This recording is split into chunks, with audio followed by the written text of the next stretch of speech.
doesn't make any sense why properties quoted 900 to 990,000 sell for 1.3 million. Or does it? We've got this culture in Melbourne where properties can sell for well above the top of the range, and as buyers, we expect that. What is underquoting? Why does it happen? Are properties that sell above the quote underquoted, or are they just competitively quoted? Welcome back to another Own It podcast. In today's episode, we'll be breaking down pricing. We'll discuss the difference between auction quotes and private sale quotes to give you a better understanding on what properties may potentially sell for. In an earlier episode, we spoke about looking at sold properties to give you a good reference point on what you can afford. And we spoke about using sold properties because properties that are advertised often sell for above the top of the range. And so they're not true reflections on what properties are actually worth. What properties are worth and what properties are quoted are two different things. But since you now know what you can afford to buy, it's important now that you're looking at properties that are for sale to understand those properties that may sell for more and those that may sell for less, so you can decide to discard a couple properties if you don't feel they're within your budget. And it is frustrating for buyers when you're looking at properties and they're quoted 7 to 770 and they sell for 850 or 900. And you're new to the marketplace, it's really disheartening. Why are properties quoted prices that they're never going to sell for?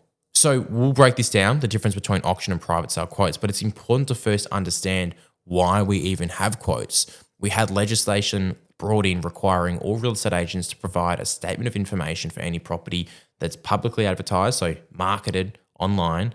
It has to be displayed open for inspections as well, out on the table. So that's what all those information sheets on the table are, information that they're obligated to disclose. But a statement of information is a quote suggesting a price to buyers and what a property could potentially sell for. Now, obviously, when this legislation got brought in, it was meant to provide a more realistic price on what a property might sell for. But obviously, if you're obligated to provide a price and you want to make your property more competitive, you will naturally make that price more competitive. If you have two properties that are quoted the exact same price and one of them is a little bit better than the other one, everyone will go look at the property that's a little bit better than the other one. Now, if you have two properties that are the exact same property and one is quoted less than the other one, all the buyers will go look at the property that is quoted less because the perception is it's better value. In both those scenarios, buyers will look for the better value. But again, as we have spoken about, the perception of value on these properties and what they're quoted is different to what the properties are actually worth. So since they're obligated to put a price on the properties, of course, they'll use it as a tool to make properties more attractive. And now that's where we're falling into this scenario in the Melbourne marketplace where it feels like everything's underquoted. And are they even underquoted, or is this just part of the process now? What makes it really difficult is if you are selling your own home, if you don't get involved with this quoting process of quoting things lower to create more interest,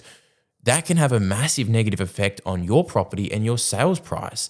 If you quote a property for what it's accurately worth, buyers will instantly discount it thinking you want more than the range because that's what's happening throughout the rest of the marketplace. So as a vendor, of course, you'll advertise your property competitively like everyone else is. So the legislation that's come into effect to help with quotes and providing accurate pricing for buyers in a way has almost been now a negative effect on the process because now it's used as a tool to generate even more interest. So of course, if you're a vendor and you want to quote your property competitively to generate the best price, you'll quote it somewhere between what it's worth and too low, where buyers with a budget that you want to participate in your property won't be looking. So you'll quote your property that could be worth $1 million. You might quote that 850 to 945, and that will give you the best chance to get that $1 million.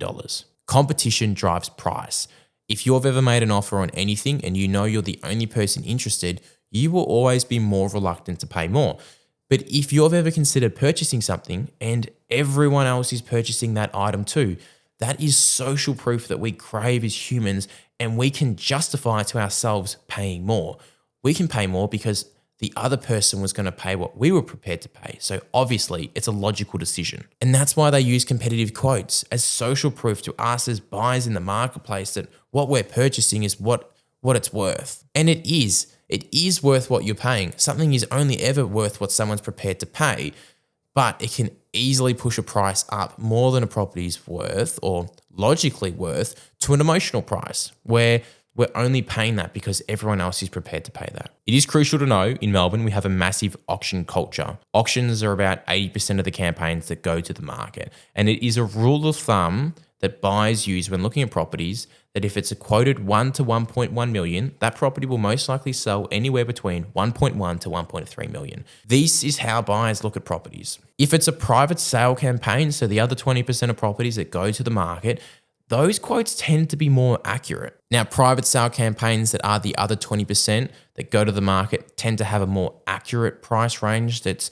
displayed. That's normally because it's harder to generate interest in a competitive environment compared to an auction where it's a very emotional, competitive environment on a public platform on the street. So it's very easy to generate value and more money for your clients there than a private sale campaign. So those quotes tend to be more realistic because buyers are more likely to make an offer within the range or close to the range. Buyers are also fearful when it comes to making an offer on a private sale campaign because there's less transparency.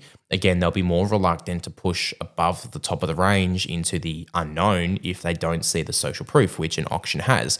So because of this, quotes are more tailored for private sales to what the vendor are actually hoping for because buyers are less likely to make offers into the unknown above the top of the range and run the risk of overpaying on a property. In summary, it's important to discount properties that you know you don't have the budget to purchase. And if a property looks too good to be true, it most likely will sell for a lot more than the range suggests. For auction campaigns, if you have a budget that sits within the range, it's highly likely that that property will sell above the top of the range. So the question is it worth inspecting that property? For private sale campaigns, if you have a budget that sits within the range, that's something that's probably more likely to sell for your budget. So it's just making a logical decision before inspecting properties if you actually think you can afford a property. And if you've been looking in the marketplace for some time, you should know what properties are selling for and you should be able to make that judgment before looking at a property, knowing if it's underquoted or not. In the next episode, we'll discuss the differences between private sales and auctions, the pros and cons to both processes, and as a buyer, what the best process for you would be if you're considering purchasing. I hope you found this episode helpful and I'll catch you in the next one.